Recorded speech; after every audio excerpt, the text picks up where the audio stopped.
SCP-095. Object Class: Safe. Special Containment Procedures. SCP-095 is to be placed in a standard polyethylene sleeve when not under scheduled research, and stored in a standard locking filing cabinet to prevent damage or wear. High-resolution digital scans are available for any Level 1 and above personnel who wish to view SCP-095. Description: SCP-095 appears to be a set of 3 moderately aged black and white comic book printed in 1932. The front and rear covers are missing and several pages have been rendered illegible due to water damage. It was found by Agent Carter in a small antique shop in Denver, Colorado, and purchased for a small fee without incident. The owner of the shop had apparently not read the item past the publisher's date on the first page. Forensic inspections of SCP-095 have revealed it to be genuine, though completely unremarkable save for its content. It is printed on cheap pulp paper and inked with dyes common to other publications of its era. The publisher's stamp indicates it was produced by Future Funnies, a company operating out of the town of Purple Lake, Ohio. All research and inquiries thus far have shown both the company and the town to be completely non-existent.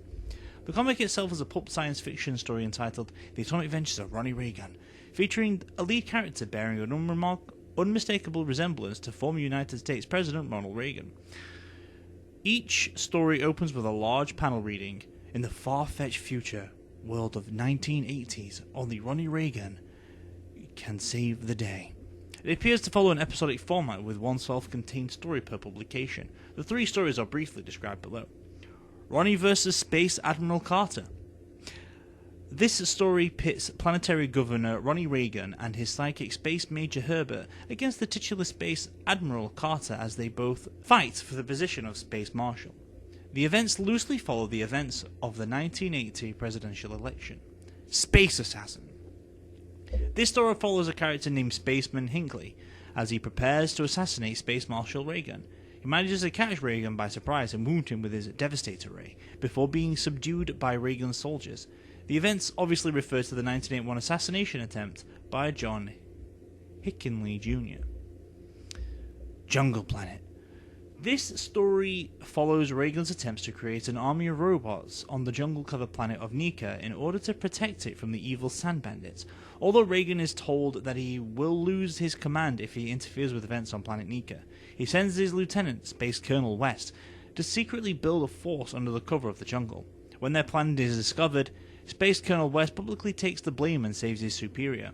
The storyline appears to be a simplified retelling of the Iran-Contra controversies of 1986. Possibly most interesting is the final page of each book, which advertises other stories published by Future Funnies. Investigation is underway to locate any surviving copies at once. The advertised stories are listed below. Space Major Herbert assumes command. Starman Willie vs. the Space Succubus.